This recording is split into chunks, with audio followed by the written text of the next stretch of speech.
अस्सलाम वालेकुम। आप देख रहे हैं channel riding trend with Ali. मेरा नाम है डॉक्टर अली ताहिर। अ, आज की वीडियो में हम थोड़ी सी गाड़ी की मेंटेनेंस से मुतल्लिक बात करेंगे। I am sure most of us, बहुत सारी हमारे जो गाड़ी ड्राइव करने वाले हजरात हैं पाकिस्तान में, they know how to maintain their cars. लेकिन बहुत सारी चीज़ें मैंने नोट की हैं कि मैकेनिक्स जो है ना वो हमारे यूज़र्स को थोड़ा सा बेवकूफ़ बनाते हैं। कुछ जान के बनाते हैं, कुछ इस वजह से कि उनको खुद भी इल्म नहीं होता। तो इसलिए ये बहुत ज़रूरी है कि हम जो है हमें पता हो कि हमारी गाड़ी के साथ क्या हो रहा है। तो मेरा चैनल बनाने का मकसद भी सिर्फ ये है कि हमारे जो गाड़ी के यूज़र्स हैं उनको अपनी गाड़ी के मुतालिक थोड़ी सी बेसिक नो हाउ ज़रूर होनी चाहिए। अनफॉर्चुनेटली हमारे यहाँ सिर्फ मोबिल चेंज करने से अलावा जो है ना, गाड़ी की मेंटेनेंस और टायर बदलने के अलावा जो गाड़ी की मेंटेनेंस है उसके बारे में ज़्यादा इल्म नहीं है लोगों को। आई एम श्योर, मैं सबकी बात नहीं कर रहा, एक पोर्शन ऑफ पॉपुलेशन की बात कर रहा हूँ। आई एम श्योर बहुत सारे लोग ऐसे हैं जिनका माशाल्लाह नॉलेज बहुत अच्छा है और हम उनसे सीखते भी हैं। तो जो सबसे अहम बात जो आज मैं आपको जिस पे फोकस करूँगा वो है ट्रांसमिशन। Transmission oil. देखें, गाड़ी का इंजन जितना मर्ज़ी पावरफुल हो, जितना मर्ज़ी अच्छा हो, अगर उस इंजन की पावर को आगे पहियों तक पहुंचाने के लिए ट्रांसमिशन का जो एक मशीन है उसको आपने अच्छे तरीके से मेंटेन ना किया हो, तो फिर गाड़ी की इंजन की पावर टायरों तक पहुंचना जो है वो फुल एफिशिएंसी के साथ बंद हो जाती, कम हो जाती है। आपने जो भी गाड़ी रखी हुई है, एक चीज़ याद रखें, अगर तो वो ऑटोमेटिक गाड़ी है तो 50 से 60 हज़ार किलोमीटर पे आपको उसका ट्रांसमिशन ऑयल चेंज करना है। सीवीटी गाड़ी हो, कंटिन्यूसली वेरिएबल ट्रांसमिशन हो, डीसीटी हो, या नॉर्मल ऑटोमेटिक ट्रांसमिशन हो, टॉर्क कन्वर्टर वाली हो, अ, ये चीज़ जो है ऑयल वाली, ये बात आपके नॉलेज में होनी चाहिए। सो ज़रूर अपना मोबिल ऑयल आपको पता है इंटरवल्स कब चेंज करने हैं, ज़रूर करें। आपके एयर फिल्टर्स, ऑयल फिल्टर्स जो है वो आपकी हर ऑयल चेंज पे या जितनी भी उनकी लाइफ है, कुछ वेट एयर फिल्टर होते हैं जिनकी लाइफ 10 से 15 हज़ार, या पाकिस्तान में तो इतने ही चलते हैं लेकिन कंपनी 20 हज़ार भी क्लेम करती है, वो आपने चेंज करने हैं। सबसे बेहतरीन तरीका तो ये है कि आप अपनी गाड़ी के यूज़र मैनुअल को खुद पढ़ें। आप जब भी ब्रांड न्यू गाड़ी लेते हैं तो उसके साथ एक यूज़र मैनुअल आता है। अगर आप यूज़्ड गाड़ी लेते हैं तो पिछले ओनर से कहें कि प्लीज़ आपको जो है उसका यूज़र मैनुअल ज़रूर दे दे। अ, अगर आप अपना फ़ारिग टाइम में गाड़ी का यूज़र मैनुअल पढ़ें, ये मेरी गाड़ी का मैनुअल है और इसको मैं बुक मार्क रख के कभी कभी पढ़ता हूँ, तो इसके अंदर एक सर्विस मेंटेनेंस या मेंटेनेंस शेड्यूल दिया होता है और बताया होता है कि इतने 1000 किलोमीटर्स पे आपने इसकी क्या क्या चीज़ चेक करनी है। जैसे ये इंजन ऑयल का बताया हुआ है, इंजन ऑयल फ़िल्टर का बताया हुआ है कि ये आपने कितनी कितनी माइलेज पे इसको चेंज करना है या चेक करना है।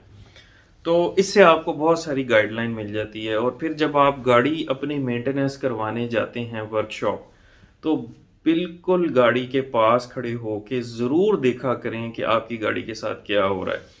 जितना मर्ज़ी वो डीलरशिप वाले आपको कहें कि आएँ जी वेटिंग एरिया में आपको हम अखबार देते हैं, चाय देते हैं, आपने इन चीज़ों को एक्सेप्ट नहीं करना। चाहे आप घर से पीछ के चले जाएँ और वहाँ खड़े होके देखें।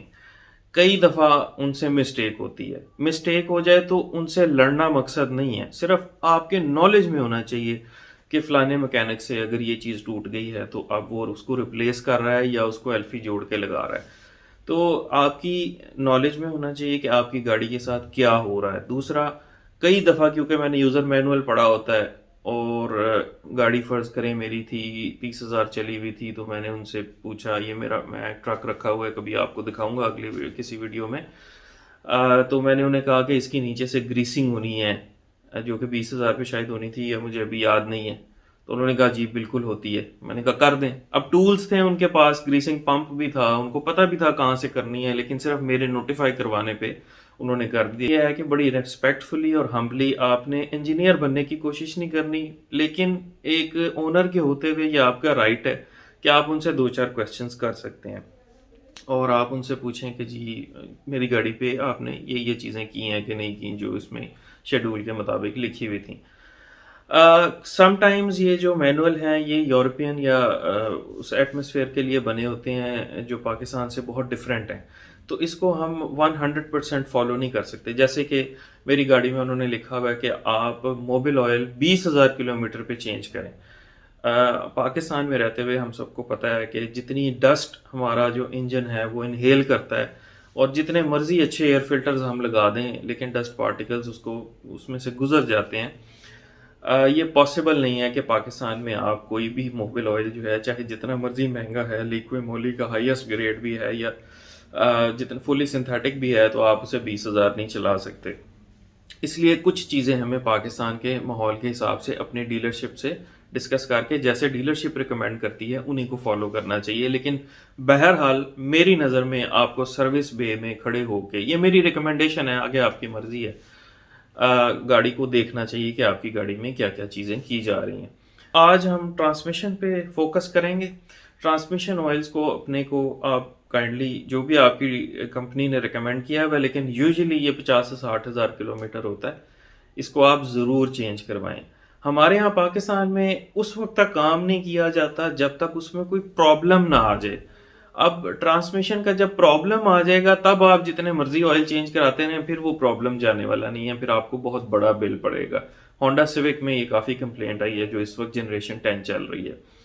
तो काइंडली प्रॉब्लम के आने का वेट ना करें। मेरा ख्याल है होंडा सिविक कभी 50-55 हज़ार पे रिकमेंड करती है कंपनी के ऑयल चेंज करें। अब अगली बात आ जाती है कि ऑयल चेंज होता है या एड ऑन होता है।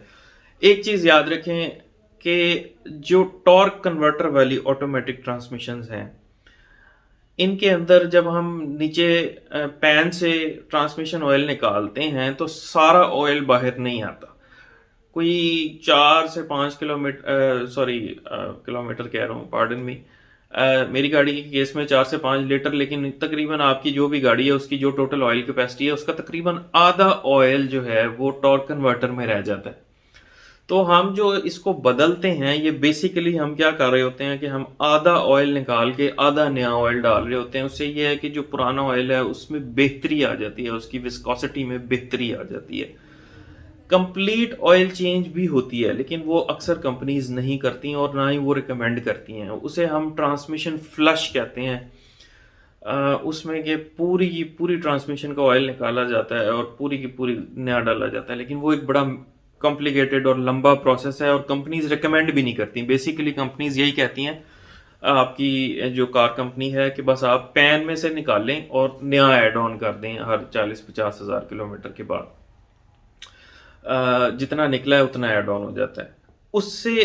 अच्छा, अब इसमें एक और अहम बात जो आज की वीडियो थोड़ी सी लंबी हो रही है तो मैं इसको बस रैप अप करूंगा कि बहुत सारी क्योंकि हम जापानीज गाड़ियां भी पाकिस्तान में चला रहे हैं बहुत सारे लोग, और उनको हम क्योंकि कंपनीज केटर नहीं करती। लेट से मेरे पास एक मित्सुबिशी मिराज है, उसका सीवीटी गियर ट्रांसमिशन है और उसमें ट्रांसमिशन ऑयल की डिपस्टिक भी है। कई गाड़ियों में ट्रांसमिशन ऑयल की डिपस्टिक भी आती है, जहां ऑयल की मोबिल ऑयल की डिपस्टिक है जैसे आपकी होती है गाड़ी में, इसी तरह ट्रांसमिशन ऑयल की डिपस्टिक भी होती है जिससे आप निकाल के उसकी कंसिस्टेंसी और कलर और उसका लेवल चेक कर सकते हैं।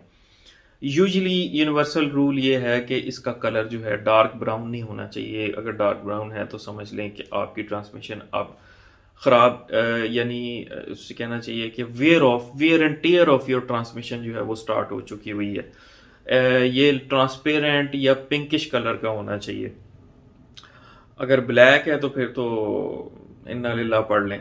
12 अगर डिपस्टिक नहीं भी है तो मैंने आपको एक जनरल आइडिया दे दिया है कि गाड़ी की कितनी माइलेज पे आपको ऐड ऑन कर देना चाहिए। तो ऑटोमेटिक ट्रांसमिशन का जब ऑयल पैन खोला जाता है तो उसके अंदर एक ट्रांसमिशन का फिल्टर भी होता है। कुछ गाड़ियों में वो डिस्पोजेबल या पेपर फिल्टर होता है, कुछ में वो मेटल का फिल्टर होता है जो सिर्फ साफ करना ज़रूरी होता है। अगर पेपर का है तो वो चेंज करना ज़रूरी होता है।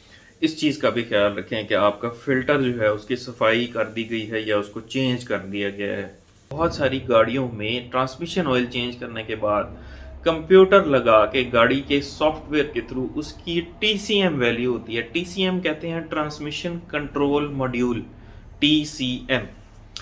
तो टीसीएम वैल्यूज़ जो है ना वो कंप्यूटर ने ग्रेजुअली जैसे जैसे ऑयल थिक होता जाता है वो अपनी टीसीएम वैल्यूज़ को चेंज करता जाता है। जो अच्छी आजकल हाईटेक और लेटेस्ट गाड़ियाँ आ रही हैं जो जिसमें कंप्यूटर का काफ़ी रोल है, इनमें टीसीएम वैल्यूज़ जो हैं वो उस ऑयल की कंसिस्टेंसी के हिसाब से बदली हुई होती हैं। जब आप नया ऑयल डालते हैं तो टीसीएम वैल्यूज़ को रीसेट करना होता है। ये वो बात है जो हमारे बहुत सारे वर्कशॉप मैकेनिक्स को नहीं पता, क्योंकि इन गाड़ियों को हम अब मित्सुबिशी को ज़ाहिर है मित्सुबिशी की डीलरशिप तो पाकिस्तान में है नहीं, तो मैंने बाहर ही किसी वर्कशॉप से इसका ट्रांसमिशन ऑयल चेंज करवाना है। तो आप जब भी चेंज करवाने जाएंगे ना वो आपसे कहेंगे कि जी अगर ये ऑयल चेंज करने के बाद गियर स्लिप मार गया तो साड़ी जिम्मेदारी नहीं हैगी।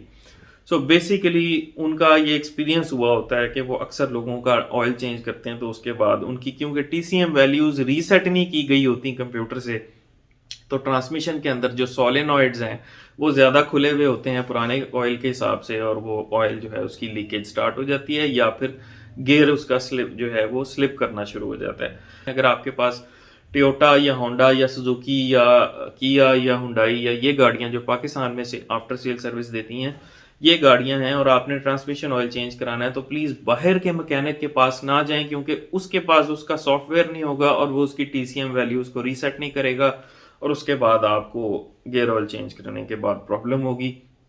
बेहतर है कि आप अपनी डीलरशिप से ही चेंज करवाएं, उनको ये बातें पता हैं, वो इसकी वैल्यूज़ को कैलिब्रेट करके आपको गाड़ी हैंड ओवर करेंगे। दूसरी बात यह कि उसमें प्रॉब्लम आए तो वो उसको ऑन भी करेंगे।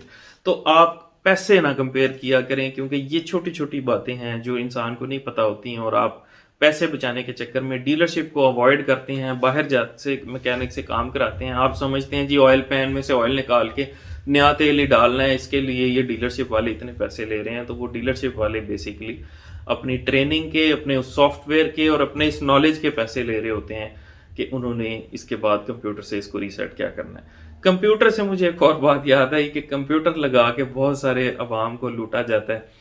मैंने कई दफ़ा नोट किया जब मुझे कोई अच्छा मैकेनिक नहीं मिल रहा था, मेरे पास एक मीरा 660 सीसी गाड़ी थी, तो मैं जब जाता था उससे कहता था इसका ये एरर चेक कर लो, कंप्यूटर एरर। तो वो एक मैकेनिक था, वो उसके साथ OBD2 स्कैनर लगा के तो जो है ना थोड़ा सा छुप छुप के कर रहा था। तो मैंने एक दफ़ा ऊपर होके देखा तो बेसिकली उसका कंप्यूटर मेरी गाड़ी को डिटेक्ट ही नहीं कर रहा था और एंड पे कहता है जी हो गया, सारे एरर रिमूव हो गए हैं, 500 रुपये कंप्यूटर लगाने के दे दें। तो ये आपको बेवकूफ़ बनाते हैं। आप माशाल्लाह पाकिस्तान में मोबाइल यूज़र है हर इंसान, आप लोग अपना एंड्रॉयड अगर यूज़ कर सकते हैं तो आप उनकी स्क्रीन पे समझ सकते हैं कि क्या हो रहा है। तो भाईजान अगर उसकी स्क्रीन पे एरर लिखा हुआ आ रहा है या आपकी गाड़ी का मॉडल उसने डिटेक्ट नहीं किया, आपको पता चल जाएगा। ऊपर खड़े होके प्लीज़ देखा करें कि वो क्या कर रहा है। और कई लोग बस ऐसे ऐसे कर के वो भी जान ही छुड़ाते हैं। बेहतर ये है कि आप अपनी डीलरशिप के पास जाएं, और अगर आपने जैपनीज़ कार रखी हुई है तो फिर अच्छी वर्कशॉप्स जहाँ पे पढ़े लिखे लड़के बहुत हैं, लाहौर में तो मैंने देखा बहुत हैं, फैसलाबाद में या अपनी आपकी बड़ी सिटीज़ में हैं। They know what they are doing. उनके पास बड़े अच्छे जो स्कैनर्स हैं, स्कैनर जो कार स्कैनर्स होते हैं ना, ये भी प्रोफेशनल स्कैनर होना चाहिए। वो जो ब्लूटूथ OBD जो मेरे पास है वो काम चलाने के लिए होता है, लेकिन बेसिकली वो गाड़ी में कोई ख़ास चेंजेस नहीं कर सकता। और अगर गाड़ी में कोई कंप्यूटर एरर आया हुआ है तो उसकी जो वजह है, जिस वजह से वो आया है, उसको भी ठीक करवाएं। इसके ऊपर मैं एक और वीडियो करूंगा कि आप सिर्फ एरर रिमूव करने से, आपकी लाइट, इंजन लाइट गायब होने से गाड़ी ठीक नहीं हो जाती। आज के लिए इतना ही। Thank you very much. Like और सब्सक्राइब और शेयर ज़रूर कीजिएगा।